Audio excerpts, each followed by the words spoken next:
ఈరోజు ఇక్కడ ఉండే రైతులను కూడా మరొక్కసారి మనస్ఫూర్తిగా అభినందిస్తున్నా.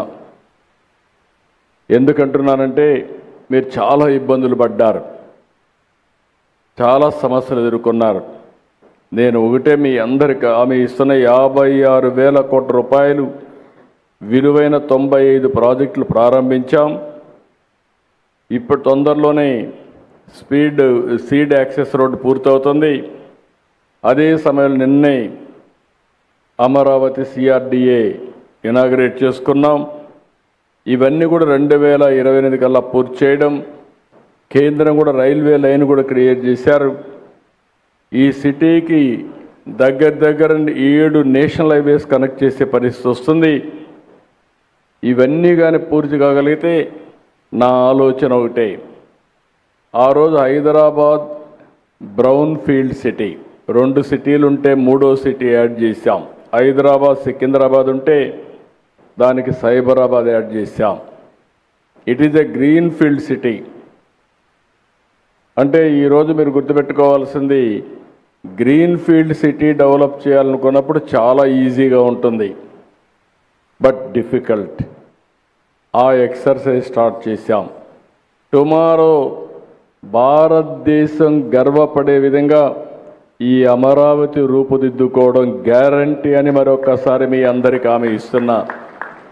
You name anything, green buildings, green energy and also all, ఒక వాటర్ అయితే plenty of water, blue green and also beautification. If you see nowhere in the country this type of hills, all these combinations we are going now,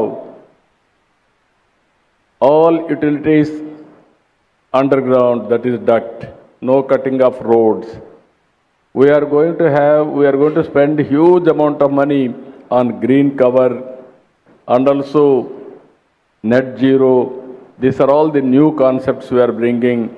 Ultimately, except green energy, even regular power we may not use in Amaravati. That is the speciality in Amaravati. I am very happy to announce all of you, all bankers, after retirement, this will be the city you have to settle here. You will have more premium of 20-30 years lifespan. That is our guarantee. It is going to happen. This will be the best city. We are going to make it. As on today, మీరు చూస్తే WIT, SRM, NID, BITS Pilani, India international university of legal education and research, ఇవే కాకుండా ఇంకా చాలా universities, ప్రపంచంలో ఉండే best universities అన్నీ అమరావతికి వస్తాయి.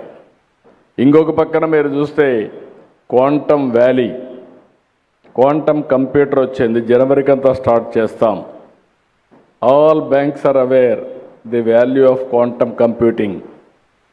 కాబట్టి రాబోయే రోజుల్లో అక్కడనే మీకు ఒక టవర్ కూడా ఇచ్చి అవసరమైతే ఆల్ యువర్ ట్రాన్సాక్షన్స్ ఏ విధంగా సేఫ్గా చేయాలనో చేసే పరిస్థితి వస్తుంది. This city, finance city will be different compared to all your operations.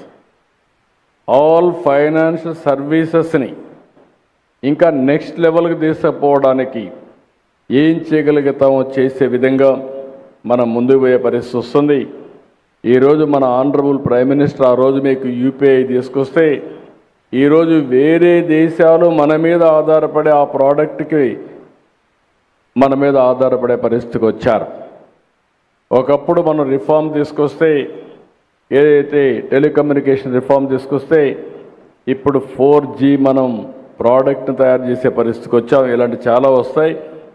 నిన్న కూడా CII పార్ట్నర్షిప్లో 36 MOUలు చేశాం. 44,743 కోట్లు పెట్టుబడులు వస్తున్నాయి.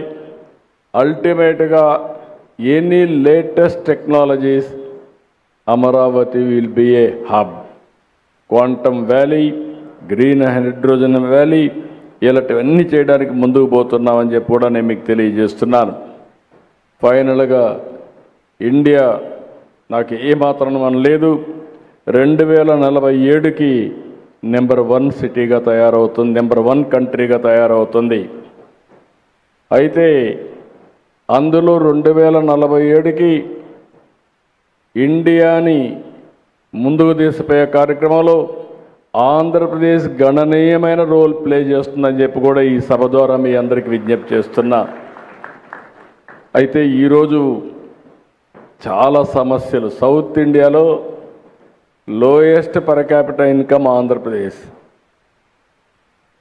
Highest per capital income Telangana. 25 years back, I started knowledge economy in Hyderabad. Infrastructure, knowledge economy, IT, biotechnology, pharma, everything we started. Now I am starting with zero or minus. But with the Government of India support recently, Madam, I am very happy. ఈ stage నుంచి మీరు పోలవరం ఏ విధంగా restructure చేశారో నేను చూశాను. ఆశ వదులుకున్న పోలవరాన్ని మళ్ళీ diaphragm వాళ్ళు కూడా కొత్త, మీరు ఏమాత్రం కాంప్రమైజ్ కాకుండా మీరు డ్యామేజ్ అయింది, దీనివల్ల భవిష్యత్తులో చాలా సమస్యలు ఉంటాయి, అదనంగా డబ్బులైనా పర్వాలేదు అంటే దగ్గర 400 కోట్లతో ఒక డయాఫామ్ వాళ్ళు కట్టి దాన్ని రిపేర్ చేస్తే 200-300 కోట్లు అవుతుందంటే కాదు, కొత్తగా వెళ్ళమని అదనంగా 1000 కోట్ల రూపాయలు శాంక్షన్ చేసి ఆ ప్రాజెక్ట్ను పూర్తి చేసే బాధ్యత తీసుకున్నారు. I'm assuring you by 2027 before March we wanted to complete the project and we want to dedicate to the nation. That is our commitment. We are working. 2028కి మీ అందరి సహకారంతో అమరావతి ఒక స్థాయికి వస్తుంది. ఇంకొక పక్కన విశాఖపట్నం స్టీల్ ప్లాంట్. ఎన్నో ఉద్యమాలు జరిగాయి. విశాఖ ఉక్కు ఆంధ్రుల హక్కుని ఉద్యమాలు చేసి ప్రాణ త్యాగాలు చేసి ఆ ప్రాజెక్టు సాధించుకుంటే ఇటీవలది సిక్ అయ్యే పరిస్థితి వచ్చింది, ప్రైవేటైజేషన్కు పోయే పరిస్థితికి వచ్చింది. ఆ సందర్భంలో తెలుగు ప్రజల యొక్క సెంటిమెంట్ని కాపాడడానికి మీరు ముందుకొచ్చారు. మీరు పడిన తపని నేను చూశాను. దాన్ని ఏ విధంగా స్ట్రక్చర్ చేయాలో చేయడమే కాకుండా మళ్ళీ దీన్ని ముందుకు తీసుకుపోవడానికి కాంపిటేటివ్గా తయారు చేయడానికి ఏమేం చేయాలో అవన్నీ చేశారు. అదే మరి బిగ్ ప్రాజెక్ట్స్ మీరు చూస్తే రిఫార్మ్స్ వచ్చిన తర్వాత మొట్టమొదటిసారిగా $15 billion వచ్చిన ఏకైక ప్రాజెక్టు గూగుల్ విశాఖపట్నంలో data centre and artificial intelligence. అది వచ్చినప్పుడు వాళ్ళు కొన్ని అనుమానాలు ఇవన్నీ అడిగితే వాళ్ళ అనుమానాలన్నీ నివృత్తి చేసి ఆ ప్రాజెక్టు విశాఖపట్నానికి వచ్చిందంటే అది పూర్తిగా మీ సహకారం, ప్రధానమంత్రి ఆశీస్సులు. దీనికి మనస్ఫూర్తిగా మీకు ధన్యవాదాలు, కృతజ్ఞతలు తెలియజేస్తున్నానని చెప్పి కూడా నేను మీకు తెలియజేస్తున్నాను. ఇది కాకుండా ఆల్వేస్, ఎందుకంటే మీరు చేసే ఈ అభివృద్ధిలో ఈ రాష్ట్రం కూడా భాగస్వాములు కావాలి. అందుకే ఈరోజు పోలవరం పూర్తయిన తర్వాత అన్ని రాష్ట్రాల కంటే ఆంధ్రప్రదేశ్కు ఒక అడ్వాంటేజ్ ఉంది. గోదావరి, కృష్ణ, దీంట్లో కూడా గోదావరిలో ఎక్కువ నీళ్లు సముద్రానికి పోతున్నాయి. ఆవరేజ్న 100 సంవత్సరాలు చూస్తే 2800 టీఎంసీ నీళ్లు సముద్రానికి పోతున్నాయి. అందులో 200 టీఎంసీ నీళ్లు వాడుకోగలిగితే కరువు అనే మాట ఈ రాష్ట్రంలో రాదు. దానికి ఒక ప్రాజెక్ట్ తయారు చేశాం. అదే ప్రాజెక్ట్ మీరు చూస్తే పోలవరం నుంచి నల్లమల రిజర్వాయర్కి ఈ ప్రాజెక్ట్ని మీరు కానీ ఈ సంవత్సరం పూర్తి చేస్తే దాన్ని ముందుకు తీసుకెళ్ళి 3 సంవత్సరాల్లో పూర్తి చేయగలిగితే ఆంధ్రప్రదేశ్ రాష్ట్రానికి ఇది ఒక వరంగా తయారవుతుంది. రాయలసీమ కూడా సస్యశ్యామలం అవుతుంది. నీటి సమస్య పరిష్కారం అవుతుంది.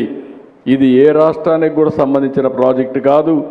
సముద్రం లేకపోయే మిగులు జలాలు వాడుకొని ఈ రాష్ట్రాన్ని అభివృద్ధి చేసి దేశ ఆర్థిక వ్యవస్థకు తోడ్పాటిచ్చే పరిస్థితి వస్తుంది.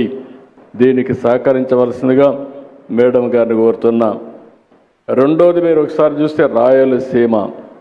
ఒకప్పుడు రాయలసీమ రాళ్లసీమగా మారిపోతుందని, ఎడారిగా మారిపోతుందనే పరిస్థితికి వచ్చింది. తాగేదని కూడా నీళ్ళు లేని పరిస్థితి వచ్చాయి.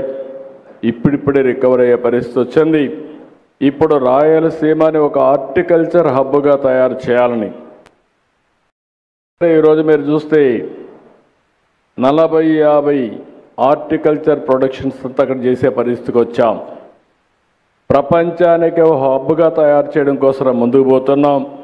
ఇక్కడ మేడం గారిని ఒకటే రిక్వెస్ట్ చేస్తున్నా, దీన్ని కానీ మీరు ముందుకు ఒకసారి ఆలోచించి సహకరిస్తే, కొద్ద ఫైనాన్షియల్ సహకరిస్తే, ఇది ప్రపంచానికే గర్వకారణంగా పండ్లు ఎగుమతి, కూరగాయలు కానీ పండ్లు కానీ ఎగుమతి చేసే పరిస్థితి వస్తుంది. ఈ ప్రాంతం అభివృద్ధి అవుతుంది. దానికి కూడా సహకరించవలసిందిగా వారిని కోరుతున్నా.